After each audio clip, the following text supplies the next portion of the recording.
अपनी बुद्धि से सबको हरा दो। बस 21 दिन में आपकी बुद्धि इतनी तेज हो जाएगी कि आप दूसरे लोगों को बोलने का मौका ही नहीं दोगे। बस आपको गौतम बुद्ध ने बताए हैं। इन आदतों को अपने जीवन में अपनाना होगा। तो चलिए जानते हैं उन आदतों के बारे में। गौतम बुद्ध की कहानियों के माध्यम से 10 आसान आदतें जो 21 दिन में आपको एक नया और बुद्धिमान इंसान बना देंगी। दोस्तों, कहानी शुरू करने से पहले कमेंट में नमो बुद्धा लिखकर वीडियो को लाइक जरूर करें। तो चलिए शुरू करते हैं इस कहानी को। एक गुरु अपने शिष्यों को प्रवचन दे रहे थे। वह बोल रहे थे कि हजारों मील का सफर भी सिर्फ एक ही कदम से शुरू होता है। देखा जाए तो अपनी जिंदगी में लक्ष्य हम सभी तय करते हैं, अपने लिए ख्वाब बोलते हैं, खुद को लेकर कई सारे सपने भी देखते हैं, लेकिन अपने लक्ष्य, अपनी मंजिल के पीछे भागने की बजाय ज्यादातर लोग अपने उन ख्यालों के पीछे भागते रह जाते हैं जिनका शायद सच्चाई से कोई वास्ता ही नहीं है, जो सिर्फ उनके दिमाग की एक उपज है। इन सभी गैर जरूरी ख्यालों के पीछे भागते हुए वह इस बात का अंदाजा लगाने की कोशिश भी नहीं करते कि वह ख्याल सकारात्मक है या नकारात्मक, सच है या उनके दिमाग की सिर्फ एक उपज है या वह किसी और से प्रभावित है। उसका सच्चाई से कोई संबंध है भी या नहीं। और शिष्यों, इसीलिए ज्यादातर लोग अपनी मंजिल तक नहीं पहुंच पाते और जीवन भर असफल रह जाते हैं। गुरु यह सब बोल ही रहे थे कि तभी एक शिष्य खड़ा होता है और गुरु से कहता है, गुरुदेव, आपने यह तो बता दिया कि ज्यादातर लोग असफल क्यों होते हैं, लेकिन क्या आप हमें यह बता सकते हैं कि हम सफल कैसे हो सकते हैं? वो कौन सी छोटी छोटी आदतें हैं जो हमें सफलता के लिए तैयार करती है और फिर सफलता के शिखर तक पहुंचाती है? गुरु ने शिष्य का पूरा प्रश्न बड़े ध्यान से सुना और फिर हाथ के इशारे से उसे बैठने का आदेश देते हुए अपने सभी चीजों से कहा, जीवन में सफल होने के लिए सिर्फ जोश और इच्छा शक्ति का होना ही आवश्यक नहीं है, क्योंकि यह दोनों चीजें सिर्फ हमें प्रेरित करके हमसे काम की शुरुआत करवा सकती है। लेकिन पूरे जोश और उत्साह के साथ लंबे समय तक अपने लक्ष्य पर टिके रहने और दूर के बड़े लक्ष्यों को हासिल करने के लिए हमें उन आदतों को अपनी रोजमर्रा के जीवन का हिस्सा बनाना पड़ेगा जो व्यक्ति को सफलता के लिए तैयार करती है और उसे सफल बनाती है। तो आज मैं आपको 10 ऐसी आसान आदतों के बारे में बताऊंगा जिनको अगर आप अपने जीवन का हिस्सा बना लिया तो सिर्फ 21 दिनों में आपके अंदर से एक बिल्कुल ही अलग इंसान बन जाएंगे और खुद के भीतर एक गजब की सकारात्मक और जो उसको महसूस करेंगे जो आपको सफलता के शिखर तक पहुंचाएगी। तो उन सफल आदतों की श्रेणी में पहली आदत है अपने दिन की शुरुआत धन्यवाद के भाव के साथ करो। सुबह जैसे ही आपकी आंख खुले तो कुछ भी सोचने से पहले, कुछ भी करने से पहले, बिस्तर से उठने से पहले अपने दोनों हाथों को जोड़कर आसमान की तरफ देखते हुए जिसकी शक्ति पर आप विश्वास करते हैं उसका अभियान करते हुए उन 3-4 चीजों को याद कीजिए जिसके लिए आपकी ईश्वर की, उन 3-4 लोगों, चीजों या घटनाओं के लिए ईश्वर का आभार व्यक्त कीजिए जिनकी वजह से आपके जीवन में बेहतरीन आई है, आप ज्यादा खुशहाल और समृद्ध हुए हैं। ज्यादातर मौकों पर हमारे जीवन में, हमारे घरों में, हमारे आसपास के माहौल में एक ही वो इंसान होता है जो हमारे सबसे ज्यादा दुख और परेशानियों का कारण होता है, लेकिन हमारे आसपास 90% लोग अच्छे होते हैं। हमारे जिंदगी में 90% चीजें बहुत अच्छी हैं, लेकिन अगर हम बुरे इंसान पर, बुरी घटनाओं पर, बुरे परिस्थितियों पर, बुरे परिणामों पर ध्यान देंगे तो फिर पूरा दिन हमें उस तरह की चीजें और मिलेंगी। लेकिन अगर हम शुक्रगुजार हैं अपने जीवन की 90% अच्छी चीजों के लिए तो फिर हमारे पास और अच्छा चलकर जरूर आएगा। यह जो आभार व्यक्त करने की आदत है, यह हमारी मानसिकता को सुबह सुबह ही बदल कर रख देती है और सकारात्मक तरीके से अपने दिन की शुरुआत करने में मदद करती है। इस अभ्यास को करने में बहुत थोड़ा सा ही समय लगता है, लेकिन यह आपके पूरे दिन के काम करने के तरीके, आपकी मानसिकता और आपके विचारों को पूरी तरह से बदल कर रख सकती है। सफल आदतों की श्रेणी में दूसरी आदत है आपको हर दिन व्यायाम जरूर करना चाहिए। आप चाहे दौड़ लगाएं, कसरत करें, योगासन करें या फिर प्राणायाम, लेकिन आपको हर सुबह कोई ना कोई ऐसी क्रिया जरूर करनी है जिसमें आपके शरीर को मेहनत करनी पड़े, उसे पसीना बहाना पड़े। यह इंसानी शरीर बना ही मेहनत करने के लिए है। इसे हर समय आराम देने से यह निष्क्रिय, कमजोर और रोगग्रस्त हो जाता है। व्यायाम करना ना सिर्फ आपके शरीर को फायदा पहुंचाता है बल्कि यह आपके दिमाग और आपके मानसिक क्षमताओं को बढ़ाने में भी कमाल करता है। रोज व्यायाम करने से आपका शरीर और मन मजबूत होता है। आपके अंदर एक अलग ही आत्मविश्वास और तेज का जन्म होता है जो आपकी सफलता की राह में आपके सहायक बनते हैं। सफल आदतों की श्रेणी में तीसरी आदत है, लक्ष्य निर्धारित करो और अपने दिन को योजना के अनुसार चलाओ। रात में सोने से पहले ही अगले दिन के 3 सबसे महत्वपूर्ण कामों को निश्चित कर लो और उन्हें लिख लो। फिर उसी के अनुसार अपने पूरे दिन की योजना बनाओ और उस पर अमल करो। अगर कोई व्यक्ति योजना बनाकर अपने दिन की शुरुआत नहीं करता और कोई सभी काम कभी भी करता है, तो ऐसा व्यक्ति कभी भी अपने पूरे दिन का सदुपयोग नहीं कर सकता। हालांकि ज्यादातर लोगों को पता होता है तो उनके लिए कौन सा काम महत्वपूर्ण है और कल उन्हें कौन सा काम करना चाहिए, लेकिन फिर भी वो लोग उस काम को पूरा नहीं कर पाते और उसे टालते रहते हैं। और जो व्यक्ति ज्यादातर लोगों का अपने काम को समय पर पूरा न करना और उसे लगातार कल पर टालते रहने का सबसे बड़ा कारण है उनके अंदर आत्मा अनुशासन का ना होना। क्योंकि जो व्यक्ति आत्मा अनुशासित है वह अपना हर काम समय पर पूरा करता है। सफल आदतों की श्रेणी में चौथी आदत है, आपको हर दिन कुछ ना कुछ नया सीखना चाहिए या फिर कुछ ना कुछ नया पढ़ना चाहिए। अगर आप अपना दिन का समय अपने लिए कुछ नया सीखने, पढ़ने या विकास के कामों में नहीं लगा रहे हैं, तो फिर आप चाहे कितनी ऊंचाइयों पर हो, कितने ही समझदार और बुद्धिमान हो, आप जिंदगी में हारने ही वाले हैं, आप नीचे गिरने ही वाले हैं। किसी बुद्धिमान व्यक्ति ने कहा है कि सीखना कभी बंद नहीं होना चाहिए, क्योंकि लगातार अभ्यास से ही व्यक्ति महान ऊंचाइयों को हासिल कर सकता है। सीखने का कोई भी तरीका हो सकता है, जैसे अच्छी किताबें पढ़ना, अपने क्षेत्र के सबसे सफल लोगों की बातें सुनना, रोज अपने काम का अभ्यास करना इत्यादि। अगर आपको दुनिया के 1% सफल लोगों में शामिल होना है, तो लगातार सीखते रहने की आदत को अपने जीवन का अभिन्न हिस्सा बनाना ही पड़ेगा। सफल आदतों की श्रेणी में 5वीं आदत है, कम खाओ और अच्छा खाओ। यहाँ अच्छा खाने से मतलब है संतुलित आहार, यानी ऐसा भोजन जो पोषक तत्वों से भरपूर हो और आपके शरीर को कोई नुकसान ना पहुंचाए। देखा जाए तो भोजन हमारे शरीर के लिए औषधि है। भोजन शरीर के लिए सब कुछ है, क्योंकि शरीर को औषधि तो हम कभी कभार ही देते हैं, लेकिन इसे भोजन हर दिन देते हैं तो हमारा शरीर कैसा होगा, यह हमारे भोजन की गुणवत्ता और उसकी मात्रा निर्भर करता है, क्योंकि शरीर को चलाने वाले सारे पोषक तत्व भोजन से ही मिलते हैं। इसीलिए कोई ऐसा भोजन मत करो जिसमें कोई पोषक तत्व ही ना हो और जिसे पचाना हमारे शरीर के लिए बोझ बन जाए। ज्यादा तला भुना और बासी भोजन मत खाओ। 3 सफेद जहरों से जितना हो सके उतनी दूरी बना लो। पहला सफेद जहर है मैदा, चीनी और मैदा से तो हमारे शरीर को कोई भी पोषक तत्व नहीं मिलता और इन्हें पचाना भी शरीर के लिए बहुत मुश्किल होता है। इसलिए इनका सेवन कम से कम करो। भोजन मन भरने के लिए नहीं, पेट भरने के लिए करो। जब भूख लगी तभी भोजन करो। हमेशा अपनी भूख से थोड़ा सा कम खाओ। रात में जितना जल्दी हो सके उतना जल्दी भोजन करने का प्रयास करो। अपने आहार में जीवित भोजन जैसे फल, हरी सब्जियां, साबुत अनाज, सूखे में वे भी इत्यादि का सेवन जरूर करो। सुबह उठते ही खाली पेट पानी पियो। भोजन करने से पहले पानी पियो, लेकिन भोजन करने के तुरंत बाद पानी कभी मत पियो। भोजन हमेशा शांत चित्त और प्रसन्न मन के साथ करो और भोजन ग्रहण करते समय उसका पूरा आनंद लो। हम जैसा अपने शरीर को भोजन देते हैं, यह उसी के अनुसार काम करने लगता है। इसीलिए अपने भोजन और उसकी गुणवत्ता का ध्यान रखो।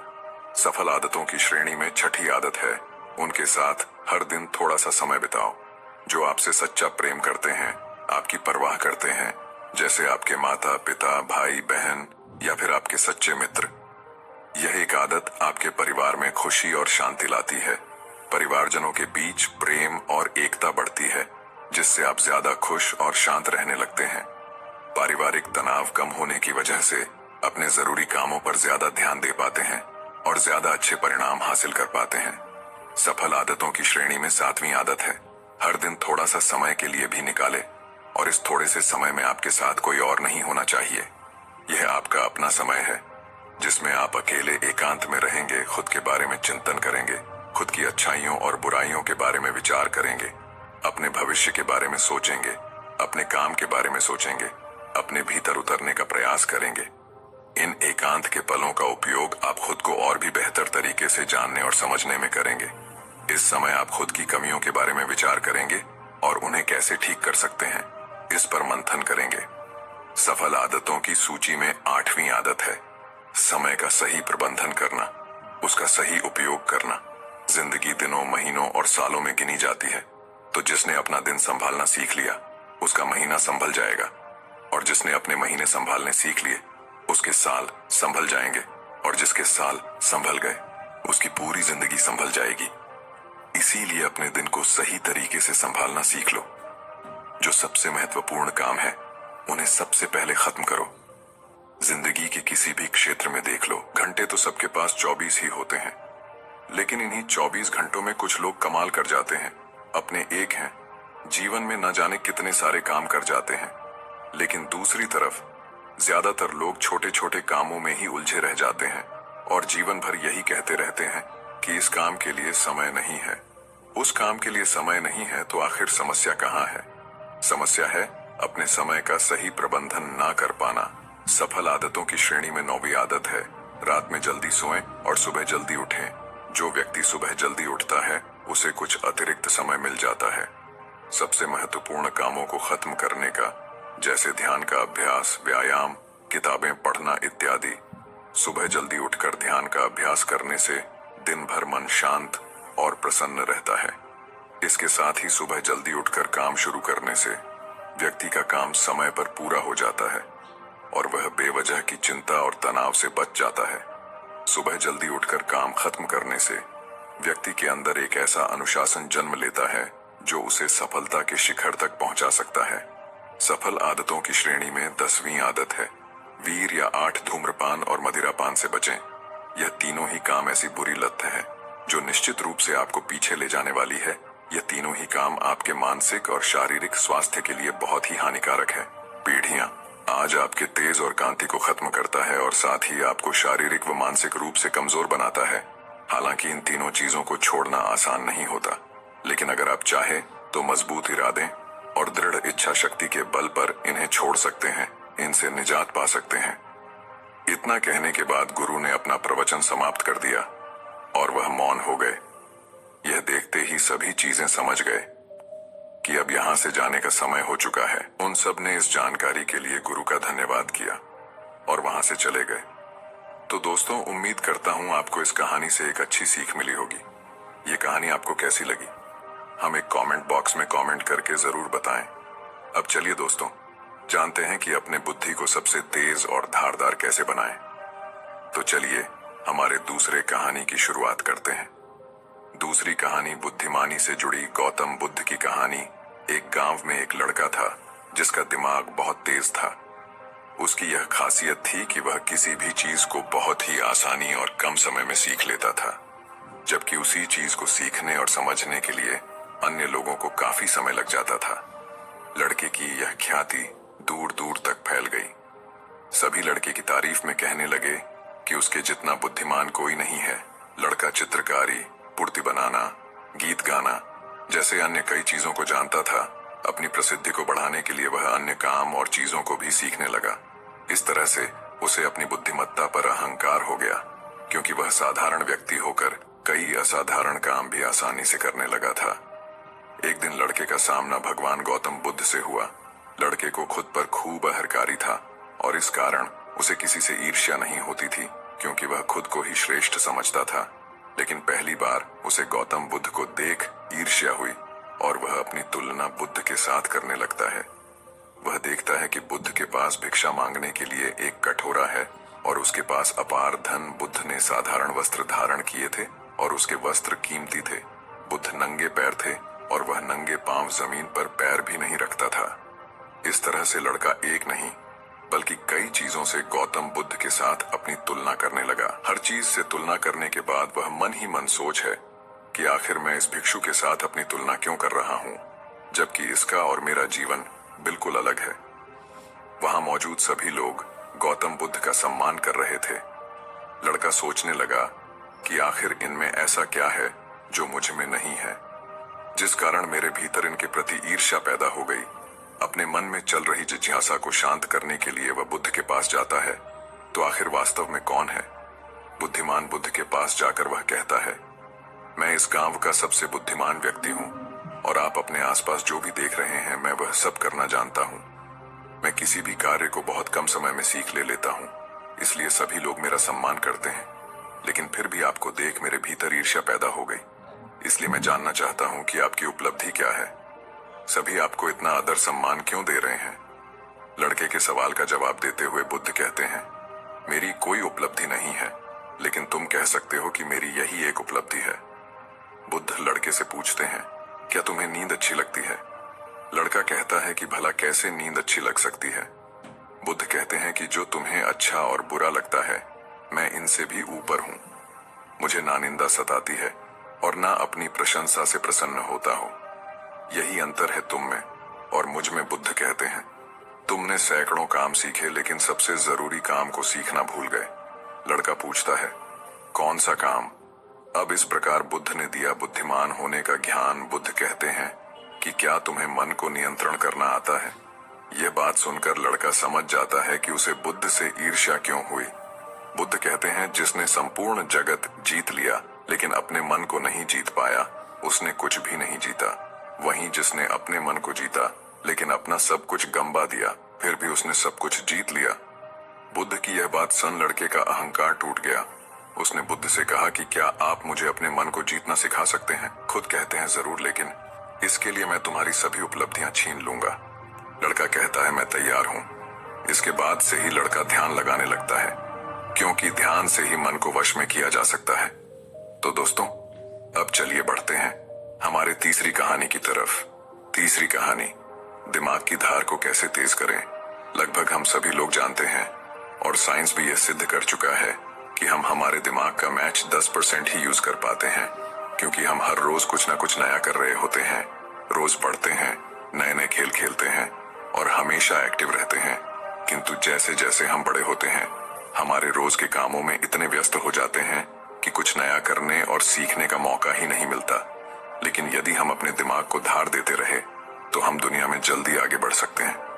ये सीखा मैंने इस कहानी से। अफ्रीका में एक पेड़ काटने वाली कंपनी थी, जिसमें वहां के लोग पेड़ काटने का काम करते थे, जिसमें जॉन नाम का एक वर्कर था जो पिछले 8 सालों से पेड़ काटने का काम कर रहा था। उसी कंपनी में एक बिल नाम का नया वर्कर लगता है और एक ही साल में उसकी सैलरी बढ़ जाती है और प्रमोशन भी मिल जाता है। ये बात जॉन को पता लगती है तो वह कंपनी के मैनेजर के पास जाता है और कहता है, सर, इस कंपनी में मेरे साथ अन्याय हो रहा है। मैनेजर बोलता है, नहीं जॉन, इस कंपनी को मैं मैनेज करता हूँ, ऐसा तो कुछ नहीं है। अगर तुम्हें कोई प्रॉब्लम है तो मुझे बताओ। जॉन बोलता है, सर, मैं पिछले 8 साल से काम कर रहा हूँ लेकिन मेरा प्रमोशन नहीं हुआ और सैलरी भी वही है।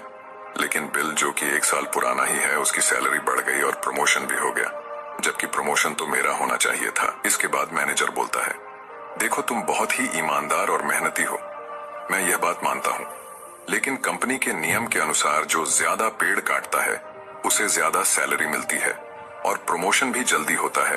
तुम पहले भी रोज 4 पेड़ काटते थे और अब भी 4 पेड़ ही काटते हो, लेकिन वो रोज 8 पेड़ काटता है, इसलिए उसे जल्दी प्रमोशन मिला। तुम भी रोज 8 पेड़ काटो, तुम्हें भी प्रमोशन मिल जाएगा।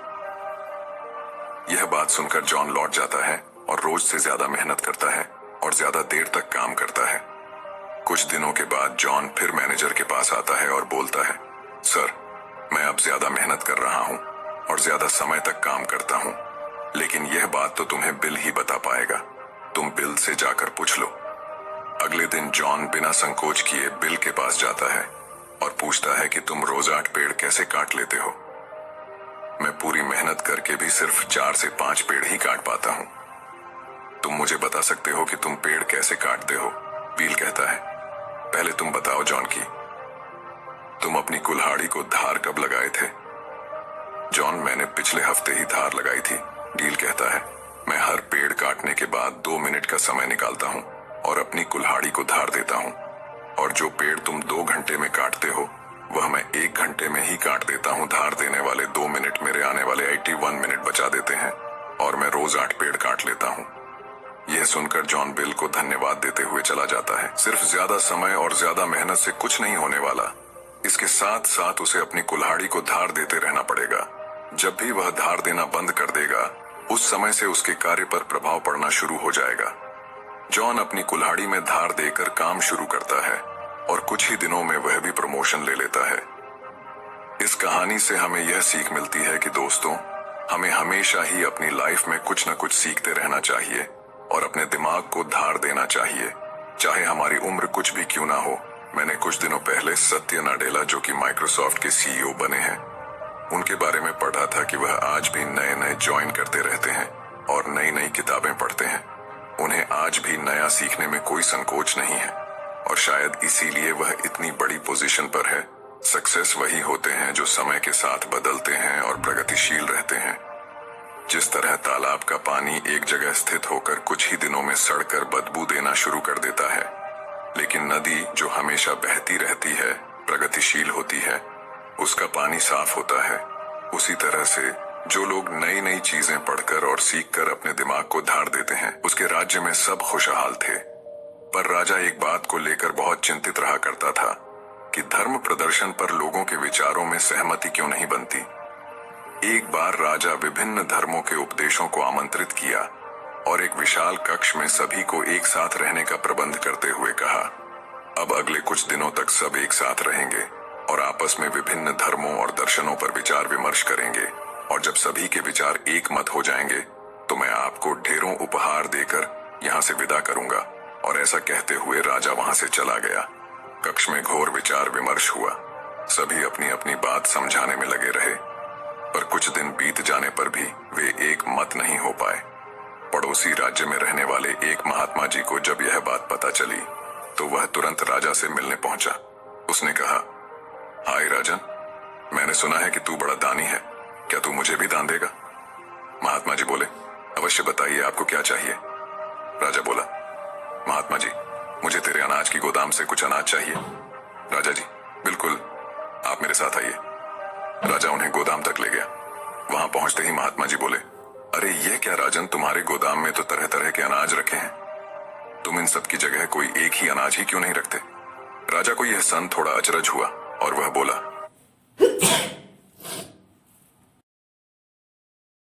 अलग अलग स्वाद और पोषण के भोजन कैसे कर पाएंगे, और जब प्रकृति ने हमें इतने ढेर सारे आने दिए हैं तो बस किसी एक अन्य का ही प्रयोग करना कहाँ की बुद्धिमानी है? महात्मा बोले, बिल्कुल सही राजा, जब तुम विभिन्न अनाजों की उपयोगिता एक से नहीं बदल सकते तो भला विभिन्न धर्मों के विचारों और दर्शनों को एक कैसे कर सकते हो? सबकी अलग अलग उपयोगिता है और वे समय समय पर मनुष्य का मार्गदर्शन करते हैं। महात्मा जी ने अपनी बात पूरी करते ही राजा को अपनी गलती का एहसास हो गया और उसने कक्ष में बंद सभी उपदेशकों से क्षमा मांगते हुए उन्हें विदा कर दिया। दोस्तों, यदि पूरी मानव जाति बिल्कुल एक जैसा ही सोचती तो हम कभी इतनी प्रगति नहीं कर पाते। हमारे विचार ही हमें दूसरों से अलग बनाते हैं। अगर कभी आपका विचार औरों से मेल ना खाए तो इसमें घबराने की जरूरत नहीं, बल्कि यह देखने की जरूरत है कि पूरी पिक्चर में आपका विचार कहाँ फिट हो सकता है। और दूसरी तरफ, यदि किसी और का विचार आपसे मेल ना खाए तो उस पर नाराज होने की बजाय ये समझने का प्रयास करना चाहिए कि उसकी सोच का कहां और कैसे यूज किया जा सकता है। तो अब दोस्तों चलिए बढ़ते हैं हमारे 5वें कहानी। एक बार की बात है, एक व्यापारी व्यापार करने के लिए विदेश गया हुआ था। वहां उसका कारोबार बहुत अच्छा चल रहा था। वह धन कमाने में इतना व्यस्त हो गया था कि उसे समय का भान ही न रहा। आखिर उसने एक दिन अपने घर लौटने का फैसला कर ही डाला और कमाया हुआ बहुत सारा धन लेकर घर के लिए चल पड़ा। जब घर पहुंचा तो रात हो चुकी थी। घर का मुख्य द्वार बंद था, लेकिन एक शयन कक्ष की खिड़की से रोशनी बाहर आ रही थी। उसने खिड़की में से अंदर झांक कर देखा। उसने जो देखा सहसा उसे विश्वास ही नहीं हुआ।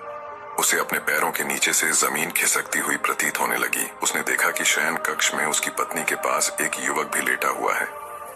ऐसी स्थिति में उसका अपनी पत्नी के चरित्र पर संदेह होना अस्वाभाविक नहीं था। व्यापारी ने विचार किया कि ऐसे घर में रहने का क्या औचित्य हो सकता है जहां ऐसी स्त्री हो। उसने फौरन निर्णय लिया कि पत्नी और उसके पास लेटे युवक को मारकर चुपचाप वापस निकल जाऊंगा और अलग घर बसाने का प्रयास करूंगा। तभी उसकी नजर शयन कक्ष की दीवार पड़ी, जहां एक श्लोक लिखा था, उसने उस श्लोक को पढ़ा। श्लोक में लिखा था, सहसा विधति इतना क्रियाम विविव परमापदाम। विरणुतिव किसी कार्य को बिना विचारे एक कायक नहीं करना चाहिए, क्योंकि सोच विचार ना करना बड़ी विपत्तियों का कारण है। जितनी भी प्रकार की संपत्ति आंखें सोच समझकर कार्य करने वाले व्यक्तियों के गुणों से आकर्षित होकर स्वयं ही उसके पास आ जाती है, उसे समृद्ध कर देती है। ये पढ़ते ही व्यापारी ने अपना निर्णय बदल दिया और घर का दरवाजा खटखटाया। पत्नी ने दरवाजा खोलने से पहले काफी पूछताछ की और जब वह पूरी तरह से आश्वस्त हो गई कि दरवाजा खटखटाने वाला उसका पति है, तो उसने शीघ्रता से दरवाजा खोल दिया। पति को देखकर पत्नी की प्रसन्नता की सीमा न रही। उसने फौरन युवक को भी जगाया और पति से कहा कि यह आपका पुत्र है, जो अब पूरे 20 वर्ष का हो गया है। 18 वर्ष पहले जब आप विदेश गए थे तो यह 2 साल का था। बाबा तिरेक में पिता की आंखों से आंसू बहने लगे। उसने पुत्र को हृदय से लगाकर प्यार किया। अब व्यापारी का संदेह खत्म हो चुका। दोस्तों में एक श्लोक के सार्थक संदेश ने न केवल उसे पुत्र हत्या होने के पाप से बचा लिया, अभी तो उसकी गृहस्थी भी उजड़ने से बच गई। अर्थात अचानक कोई इससे कई बार समस्या सुधरने की बजाय और बिगड़ जाती है, तथा हमें कभी भी बिना पर्याप्त विमर्श किए कोई कार्य नहीं करना चाहिए। कहा गया है कि जल्दी का काम शैतान का होता है। जिस प्रकार से रोग का उपचार करने के लिए उसका सही निदान अनिवार्य है, उसी तरह से कोई समस्या हो अथवा अभियांति को दूर करने के लिए भी पर्याप्त विचार विमर्श करना अत्यंत आवश्यक है। दोस्तों, मैं उम्मीद करता हूं कि यह कहानी सुनने से आपके जीवन में अच्छे बदलाव आए होंगे। आपको इस वीडियो से क्या सीखने मिला, ये कमेंट करके जरूर बताएं और अपने परिवार, दोस्तों या आपके करीबी इंसान के साथ ये कहानी शेयर करके उन्हें भी इस ज्ञान से परिचित करवाएं। बाकी अगर आपको ये वीडियो दिल से अच्छी लगी हो तभी इस वीडियो को लाइक कर देना, और आपने अब तक इस चैनल को सब्सक्राइब ना किया हो तो चैनल को सब्सक्राइब भी जरूर कर देना। आपका हर दिन शुभ हो और खुशियों से आपका जीवन भरा रहे।